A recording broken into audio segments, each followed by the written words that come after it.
This is the Fujifilm X100VI. And with the wild popularity of its predecessor, the X100V, it's almost impossible to get your hands on one of these. Don't ask me what I had to do to get this. But if you're lucky enough to purchase one of these, now is the time to rig it out. In this video, I'll be showing you 11 accessories. Without them, your camera will look super basic, or it could fall to its death. And worst case scenario, it leaves you for another owner that will actually buy the kit it deserves. Not to mention, one of the accessories has a hidden feature that could help you take better photos. I don't know about you, but if I bought an overpriced premium compact camera that took 18 months on a wait list to even have a hope at purchasing, I probably wouldn't want to drop it the day after I got it.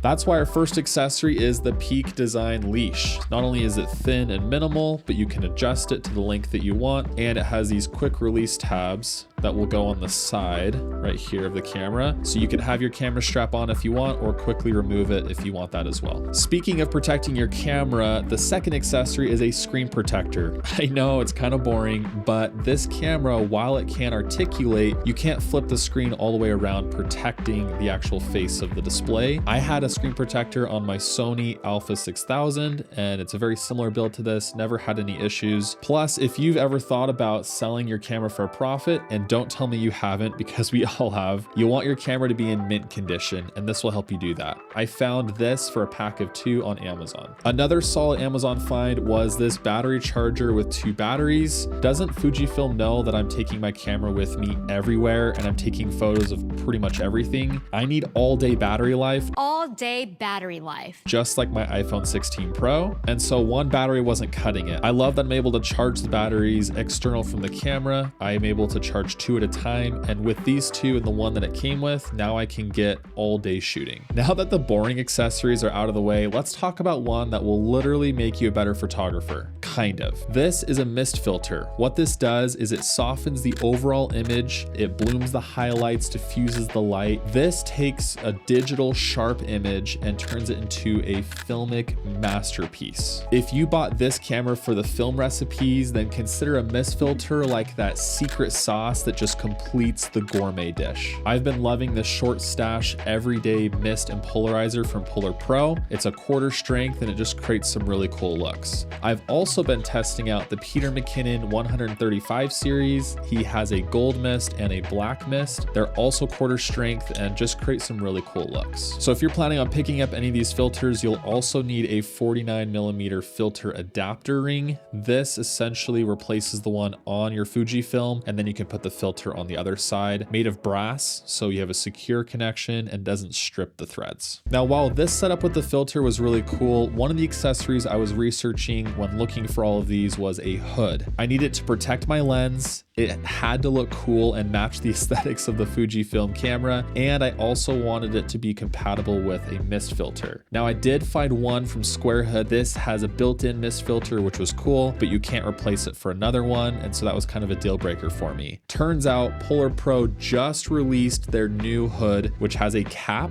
to protect my lens.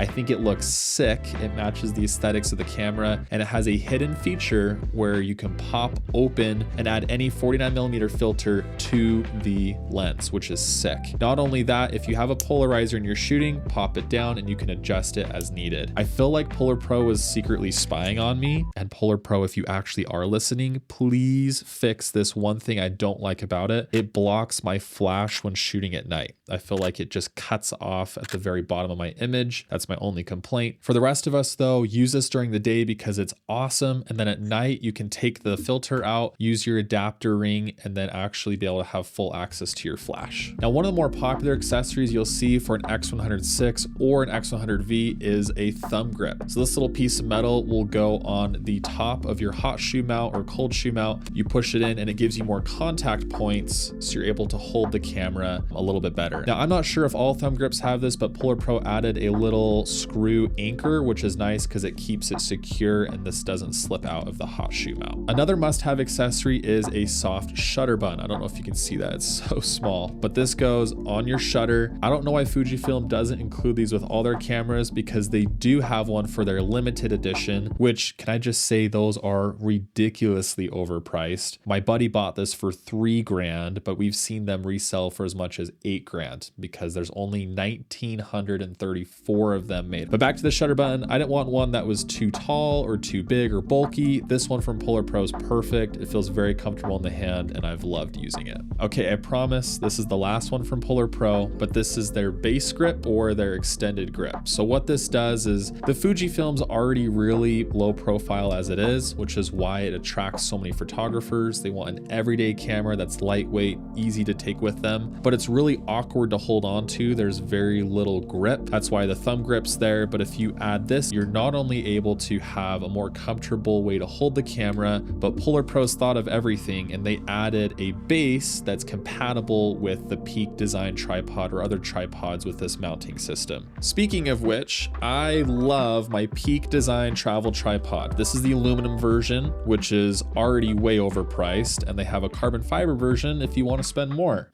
So if you want an overpriced tripod to go with your overpriced camera, this is a great option for you. But jokes aside, I've loved this. It's a full-size tripod, super compact, easy to travel with, and Peak Design just does a great job of thinking through all the little details, even in our final accessory, the 3-liter sling. So I use the little pouch that came with the camera strap, put all the little screws, the additional accessories, little mounting pieces in here. That goes on the outside of the bag. Right on the inside of the lip, I put all the batteries in this little zipped area right here, and then the fully rigged out camera in this pouch area. Plus I store all the lenses, lens caps, filters, camera strap, and my empty wallet.